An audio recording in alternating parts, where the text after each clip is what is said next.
On the cameras. Now, as stated before, the iPhone XR has a single camera setup. iPhone 12 Pro has a triple camera setup with a LiDAR sensor, 12 megapixel wide angle lens here. The 12 Pro has the 12 megapixel wide angle lens, 12 megapixel telephoto lens, then a 12 megapixel ultra wide sensor, as well as a LiDAR sensor. And looking at both of these side by side, I don't really think you're going to see a huge difference when it comes down to the cameras themselves or the user interfaces. The cameras themselves are going to be a bigger, difference for sure. But the user interfaces look about the same, as close as you can get. They both can do 4K at 60 on the back camera. I think the front camera is probably where the bigger differences lie though. The iPhone XR can only do 1080p on that front camera. The iPhone 12 Pro can do 4K at 60 on that front camera, which is a huge asset for sure. Now you still have photo mode, portrait mode, all that stuff on both, but that's a pretty big difference for the front camera. Now the iPhone XR, in my opinion, had a pretty good camera, and I think the software was probably its biggest asset for sure.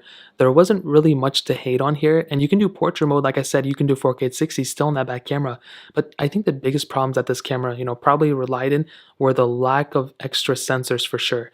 I feel like when it came down to the other cameras of that year, the iPhone XS, XS Max, those had better cameras because of the extra sensors.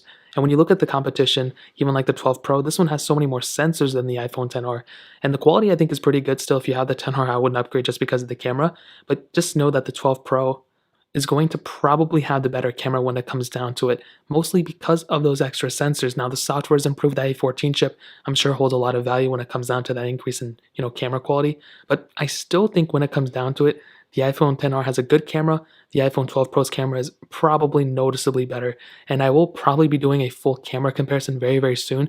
I just did a full battery comparison, so it's only time that before I do a full, camera comparison. But definitely when it comes down to both of these, the iPhone XR still has a pretty good camera. The iPhone 12 Pro is the better camera when it comes down to it. Now,